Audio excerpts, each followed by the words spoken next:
in American law, you say you don't have a right to scream fire in a crowded theater, right? And it is as if someone comes and screams fire in a crowded theater, and then you try to stop people and to explain that if you objectively trust your senses, there is no fire and there is no smell of fire, there is no smoke. Meanwhile, this person is screaming fire, fire, and it's as many humanists discovered and argued and so on, including Erasmus of Rotterdam, ironically, is that rational discourse is a precondition for much morality, but it is not. It is something that you have to actively pursue, like beauty in itself. Anyway, yesterday we, of course, all of these issues are interconnected. We were talking about enjoining the good and forbidding. And remember, we particularly talked about that moment of confronting the question of al-amr bil-ma'ruf wal-nahy anil-munkar, and the word is al-amr bil-ma'ruf, that the distinction between ma'ruf and al-husna, the distinction between that which is ethical, praiseworthy, moral worthy, beautiful, and that is which is contingently so, that which is contextually so. Because as we talked about yesterday, that the word, the terminology of ma'ruf comes to means that which is known to be, or that which is denied as, in the case of munkar. And Muslim theologians recognize that there is a distinction between, or there's a difference between al-ma'ruf and al-hasan. That al-hasan is an ethical moral category as well as al-ma'ruf, because both of them are moral categories, but they're not identical. And we also talked about the puritanical orientation, which just it collapses all these distinctions together. And then we left off at a very important point, and that is the puritanical attitude towards the question of taqlid and ijtihad, towards the question of imitation and innovation.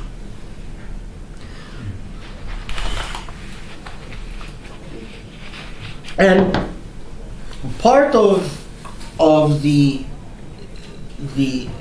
dynamic of this, that part of the backdrop to this is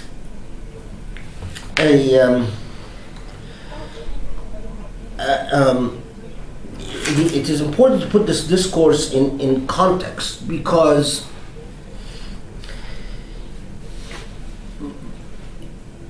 the best way actually to start it, you will find some Westerners. There's a book written by a woman called DeLong, called Wahhabi Islam. Her and people like John Esposito or John Vol, so on, they say, well, Wahhabism is like Calvinism in the Western tradition. Right? It is like the Protestant Reformation, because the Calvin Christianity, leave alone, and some have even said Lutheranism. That is actually like the Reformation of Martin Luther, and DeLong makes our argument. John Esposito makes this argument. That the analogy is that, well, like Martin Luther rejected the authority of the church as mediating between God and human beings, and similarly Wahhabism said no to the clergy who mediated the relationship between God and human beings. And not just no to the clergy as the fuqaha, the jurists, but they also said no to al-aqtab, to the Sufi masters, who mediate between, or according to this. And they've drawn this analogy repeatedly, and in fact, if you look in some of British colonial historiography or Orientalist tradition, there is a sort of an attempt to position the Wahhabi rebellion as British colonialism being supportive of the free will of Arab nationalists on the one hand. Now, interestingly, they're supportive of the so-called Arab nationalists against the Ottomans in the desert of Arabia, but completely not supportive of Arab nationalists in Palestine against Jewish immigration. So it's a very interesting, selective notion of self-determination. So there's a idea that, okay, on one hand it's colonialism being supportive of native self-determination, which is just remarkably hypocritical and fake. It's truly irritating when you find people just trying so disingenuously to take this type of argument seriously. But the more important point is, and one that you will find affecting someone like even Arnold Toynbee or to a lesser extent Churchill and his history of the world, or really his history of colonial domination and celebration of colonial domination as enlightenment of the world. It's really Churchill's history, but in that seeing the Wahhabis, that we are supporting the drive by Muslims to bring in their own reformation. And remarkably, you even find this when in the 1930s, embarrassed by the massacres committed by Wahhabis, you find in a lot of the literature of colonial diaries or colonial correspondence of colonial officers, even in Egypt, either by whether Lord Cromer or Kitchener and so on.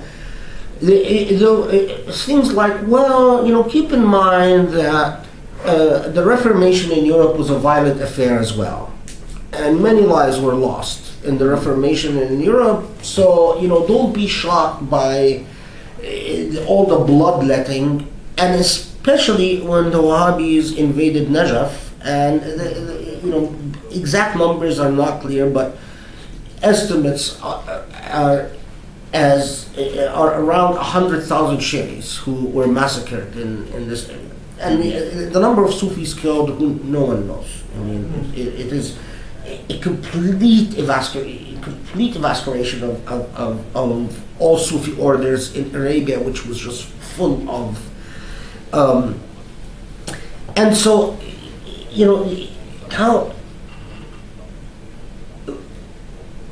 it even something as recent as Thomas, this insistence or inability to see history except from a self-centric view, a Eurocentric view. So, for instance, Thomas Friedman in his work, someone who's unfortunately, he was influential.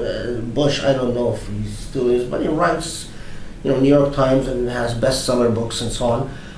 He said, Muslims, what they need is a good civil war. And until Muslims pay the price in blood, in killing each other, they will never have the true reformation. It's as if, the Wahhabi, yes, it wasn't good enough. Maybe, so they have to try it again. I mean, it's a bizarre logic, bizarre historiography, but we live in a world in which you can get away with a lot if you navigate yourself within certain political alliances. Well, anyway, but is it so? Obviously, from just what I said, it's and from my own work, it's obvious that I disagree with the notion that Wahhabism is equivalent to anything like the Reformation or the Luther reform or either Luther or Calvin. I mean, for just at the most basic level, Muhammad bin Abdul Wahhab and his followers are not in any way, to say the least, philosophically or theologically inclined. I mean, the irony is, in drawing this parallel, is this is a movement that is practice prone, ritual prone. It's a thrust towards outer performance as external performance as measure of virtue. While if you've read in Lutheranism and theology of Lutheranism, it is actually a thrust towards substance and conscience. So on just at the most basic level, you have. So I mean, the works, the theological works of Calvin and Luther and their followers are completely at odds with the treatises or raves of anti-theology by Muhammad bin Abdul Wahhab and his followers.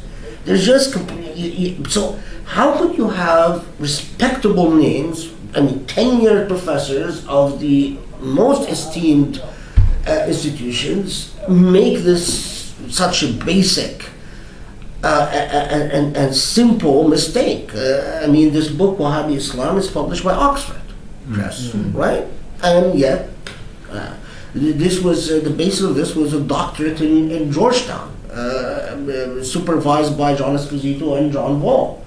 And for me, I like John Esposito and I like John Ball because at least they don't hate Muslims, but so they don't like Daniel Pipes or Stephen Emerson, and so they don't support Islamophobes and so on. So it is nearly, you wish the scholarship was more exacting and more critical to be a genuine contribution. Even someone, the more serious scholar, I mean, like Yuan Cole from University of Michigan, wrote recently a book called "Engaging the Muslim World," where again is this idea of, well, listen, the Wahhabis have always been fine with the West. They've always served the interests of the West, and they've always actually been.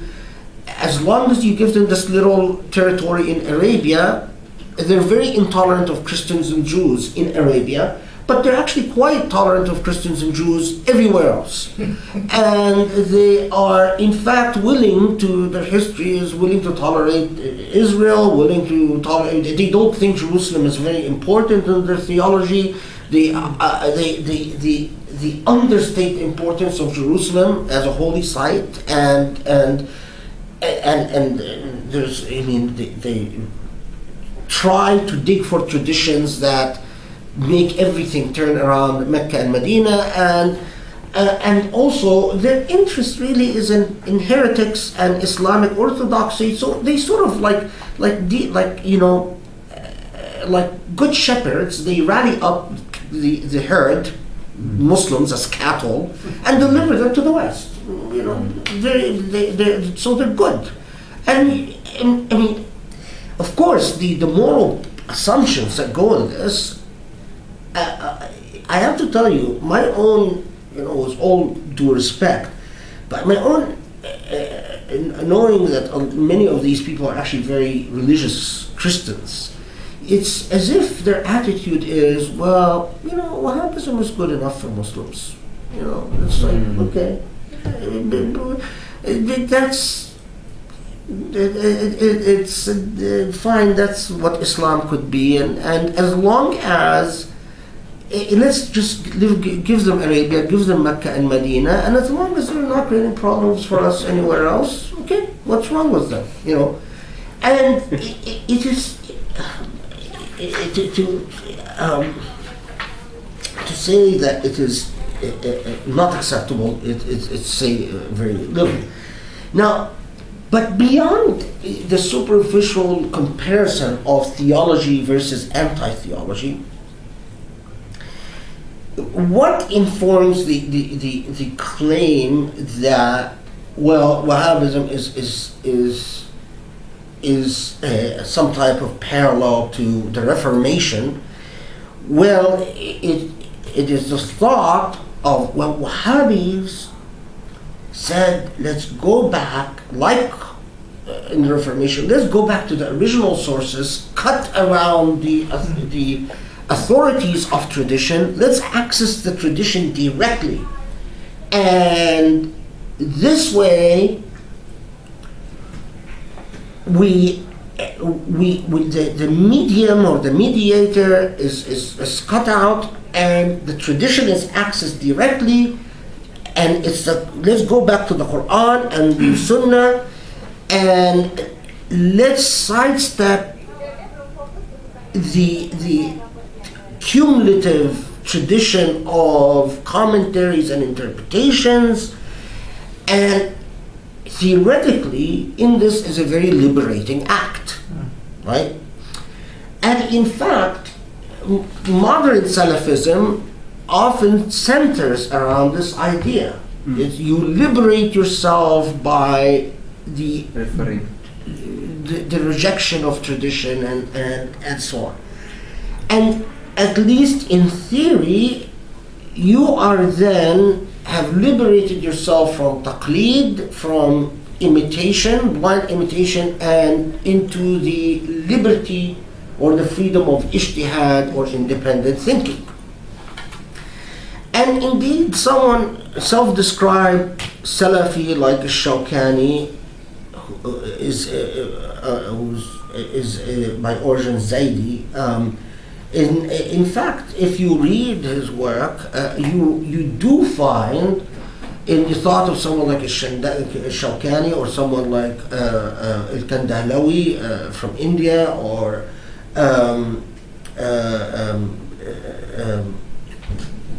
there's someone else that other than Kandahlawi. Anyway, he's another Indian theologian.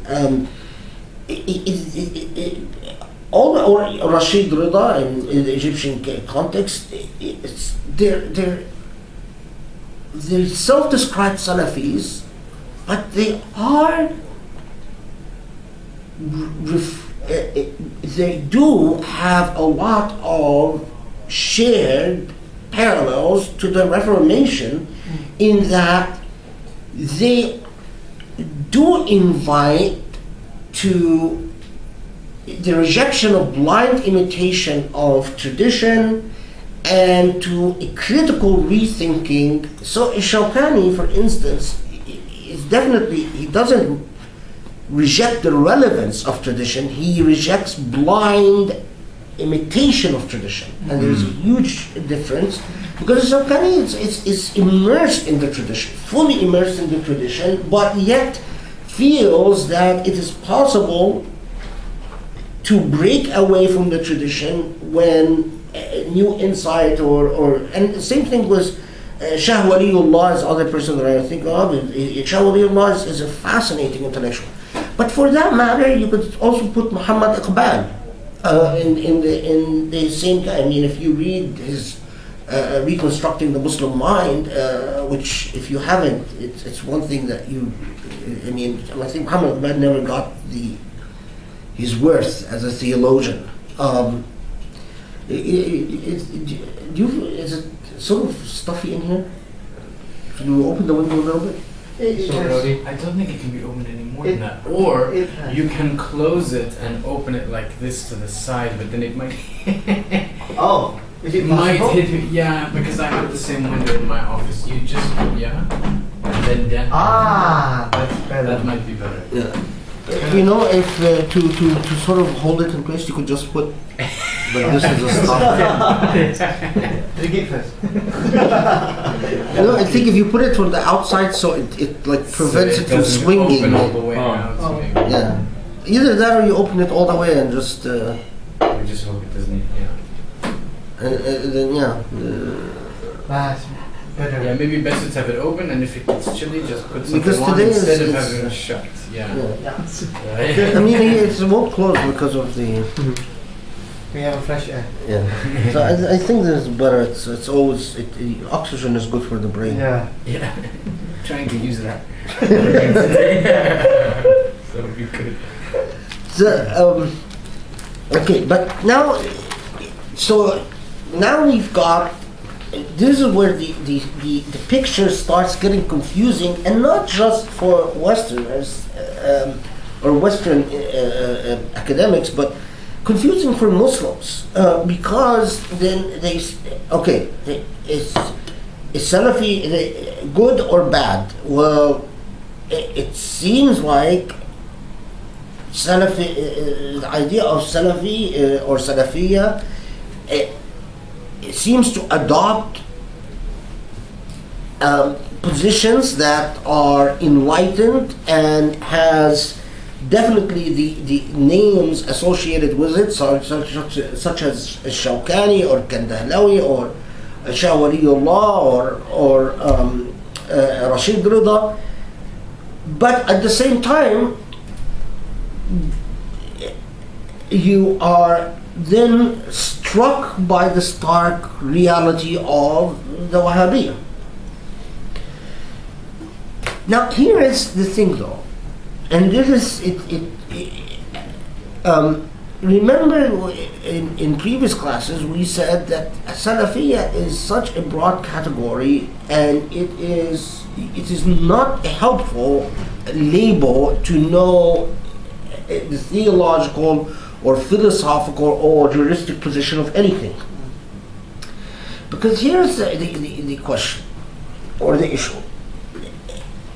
What is the attitude of Al-Wahhabiyya towards the fathers of, let's call it, the mini reformation the attempt at a mini reformation in the 18th to early 20th century in the Muslim world, that included people like Shawkani, Kawakibi in Syria or Sham, and Rashid Rida and his teacher, of course, Muhammad Abdu, and in fact, what adds to the confusing picture is that when you learn that Rashid Rida, for instance, was very pro-Wahhabi in his writing, and he had debates with Azhari sheikhs about this. The sheikhs at Azhar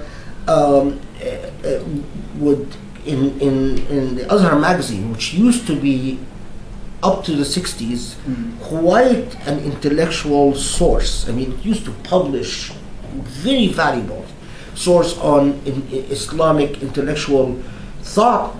And then by 60s, after the government controls it and so on, till today, it's useless. It's just no. But if you look at the pre-52 coup copies of Majallat al-Azhar, magazine of Azhar, you find remarkable debates. Majallat al-Azhar. Just Majallat al-Azhar. Yeah. You find remarkable debates about all types of matters, and among them, this debate going on between various Azhari sheikhs who are condemning Wahhabis as the equivalent of the Khawarij, saying these are the modern day Khawarij. And Rashid Rida, who's saying, no, this is a Salafi movement. And in fact, Rashid Rida, first, upon hearing of massacres committed by the Wahhabis, he first says it can't be true. This is just propaganda. And then apparently the evidence accumulates. So one of the ethical faults that of Rashid Rida and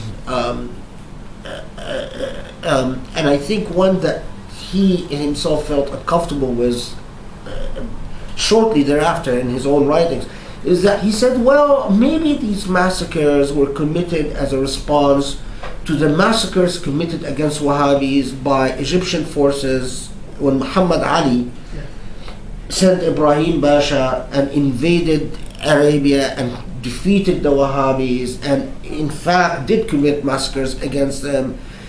But of course he's wrong, because number one massacre doesn't justify another, but other than that, obvious point is that the Wahhabis, before the invasion of, the reason the Ottomans called upon Muhammad Ali in Egypt to save them from the Wahhabi wrath is because the Wahhabi were massacring all Ottoman officials, all Ottoman jurists, all Ottoman, and they were just committing such havoc that, and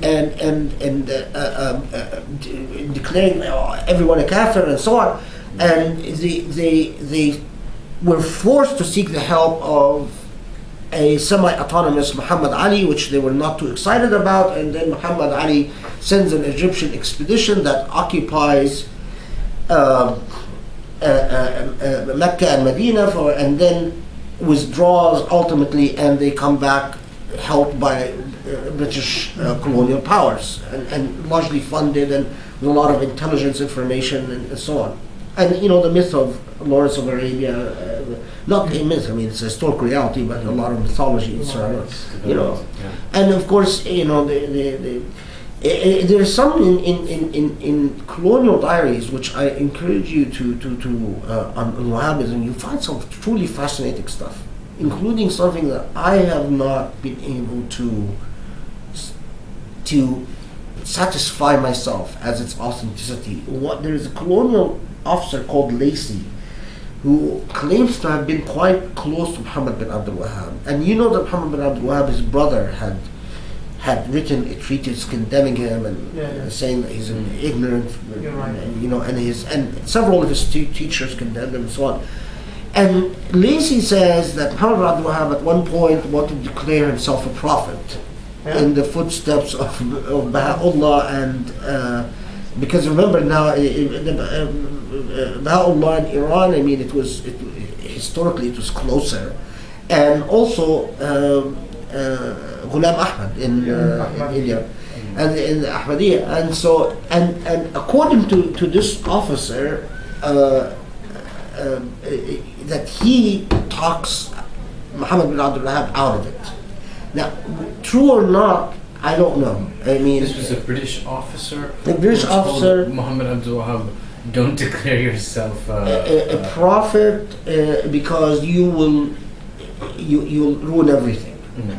And he pretends to convert to Islam. He joins them. I was going to say that would be a very strange conversation to have with a non-Muslim. No. He actually pretends to convert to Islam, and he lives with them. And it's documented that he was there. It's documented that he He was stationed with the Wahhabis in their raids and their fights, and part of he is one of the people that testify that writes about the massacres, and of course, the typical colonial stuff of, oh, I felt really bad, but these people, they always kill each other, and and they will always remain backwards as long as they kill each other, but that's the nature of these Muslims, what can we do, and that type of thing. Because Europeans do kind of